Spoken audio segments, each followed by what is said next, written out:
Today I want to show you one of the most unusual games I've ever played in World of Warships Legends, and I'm not sure what kind of value we can glean from it, except perhaps our own amusement, but you'll notice I am playing the USS Georgia in a match that contains 10 destroyers, 5 on either team, and 5 ship slots on either team are the majority of the ship slots. There are only 9 slots per game per team, so the majority of both teams is composed of destroyers.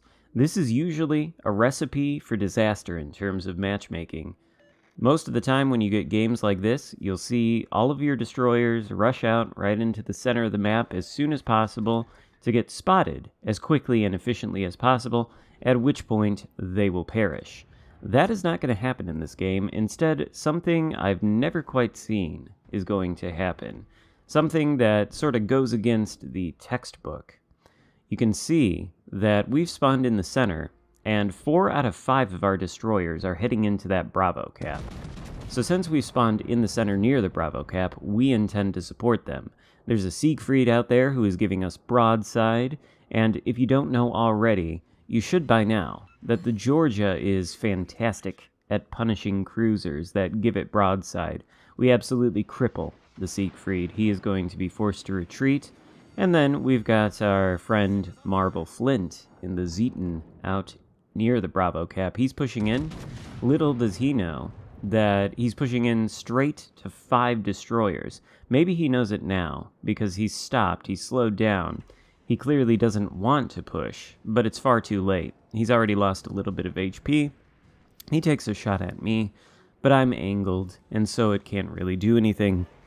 He's got a wall of torpedoes coming his way, and one of the enemy destroyers has actually entered the fray.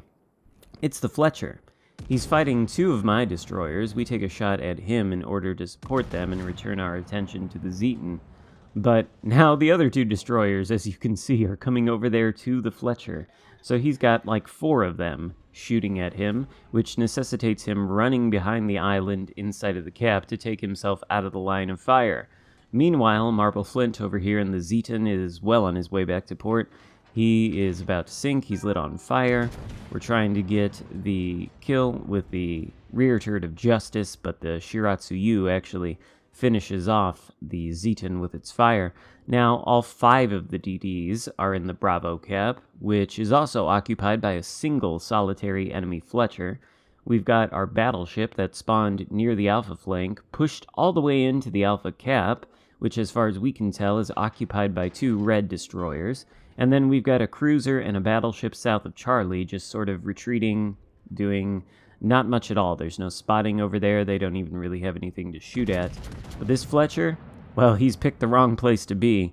He is amongst the Piranhas of World of Warships Legends. Look at how they rend the flesh from his bones with their rapid-fire DD guns. The Fletcher goes down. It's like he never even existed.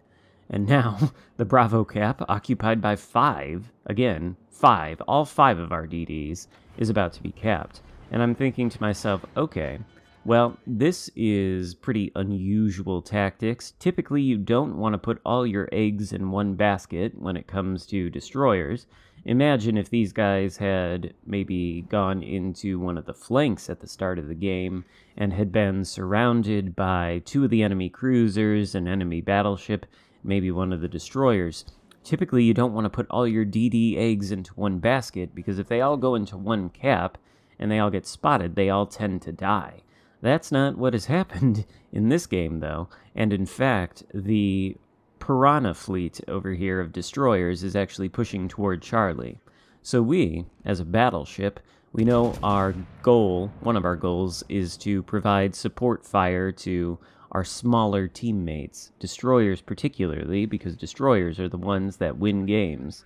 So, we get rid of the Siegfried. That was our second shot on him, take away the majority of the rest of his HP, although one of our other teammates actually gets the kill ribbon, and I think that just leaves 1 single destroyer, maybe 2, and the Abruzzi over here in this Charlie cap. The epic force of destroyer Piranhas, the Piranha fleet, is approaching the Charlie cap. They're about to get into it.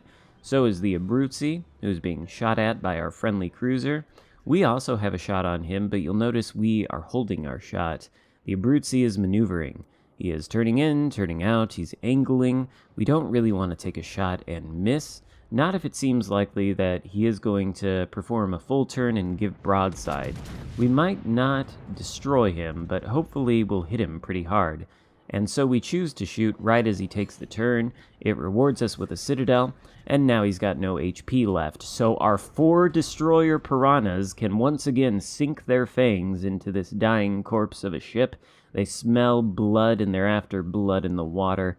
And there goes the Abruzzi, moments after we citadel him, taken out by the combined firepower of a Lo Yang and a Shiratsu Yu, and who knows what else. 4 destroyers.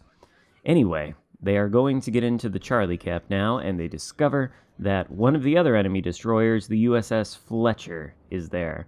And actually, note that one of the Piranha fleet is actually broken off to the north. He's nowhere near these 4 guys. He spread his ship out. He's going up toward the north of the Bravo Cap, going around that island over there. And I think he's going to try to get eyes on the enemy battleships that were spotted north of Alpha. In any case, we managed to get the yoink on the Fletcher and take him down for like 230 HP, which I know is an impressive number, and that just leaves the Kagero over here, who, if the Fletcher stood no chance against the combined firepower of all these little piranhas, obviously the Kagero certainly doesn't. Something appears to be keeping him permanently spotted, and of course he is being shredded by the rest of my teammates. We're taking some shots at him as well. None of them are really landing, but, well, it doesn't matter. The Kagero goes down, and just like that, we've got both Bravo and Charlie secured. So this gigantic fleet of destroyers, which, again, normally this is not a tactic you want to employ because it doesn't work. But in this case, well, it has. We've taken both Bravo and Charlie, although Bravo is beginning to turn red, so we're going to direct our attention back that way. Although I don't really think the enemy team has any hope of winning. They've got a Scharnhorst B left, and they've still got 2 destroyers, which fine. But the Scharnhorst B, as the largest ship out of the 3 remaining enemies, is the only one that's likely to be spotted from any kind of distance, which means, since he is spotted, he is going to be focused down by my guns, the guns of my remaining battleship teammate, the guns of my remaining cruiser teammate, and probably all the destroyers are going to want to torpedo him, if not shoot him as well. He's coming in toward us, though. Obviously, we don't really want to push straight toward him. He does have torpedoes. He is a Scharnhorst, after all. But we are a Georgia. We are supremely accurate. Scharnhorst is a Tier 6 battleship, and even as well armored as it does have an overmatchable schnoz in the front, where our 18-inch guns will have no problem overmatching and dealing a lot of damage. In fact, with our initial salvo against the Scharnhorst B, we net the high-caliber medal, and we're coming around the corner now to give him some more good news. This time, the news isn't as spectacular. We do manage to get 3 ricochets on the Scharnhorst's fairly excellent armor scheme, but no matter. Our guns will be reloaded soon enough, and we'll simply adjust our aim. For once, we're pointing our bow at the Scharnhorst. Obviously, he has very little hope of doing any damage to us unless he can get into torpedo range, which I'm sure he's trying to do. But once we dial in our aim and land those shells into his juicy superstructure, he doesn't really stand a chance. We take him down as our 2nd kill of the game, and even though he did manage to take the Bravo Cap for his team, good for him, our destroyers are going to be entering that cap again.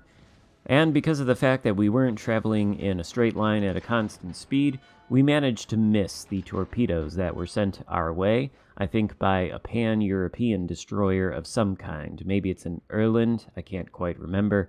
But somebody gets spotted, another Kagero straight in the middle of this cap with all my teammates around. He's launched torpedoes at me, but my destroyer spots them for me, gives me plenty of advanced warning, so I can just elegantly turn out of the way and come nowhere near the torpedoes, and the Kagero gets shredded. But once again, this time our secondaries yoink the kill on one of the DDs that our Piranha fleet of destroyers has absolutely shredded. That leaves only one destroyer left as we enter the Bravo cap ourselves along with our teammates. And here are his torpedoes. We were able to avoid torpedoes in this battle all the way up until this point. And thanks to the efforts and sacrifices of our teammates, we only take 3. So that doesn't do a lot of damage. It is only an Erland after all. Their torpedoes aren't known to hit very hard.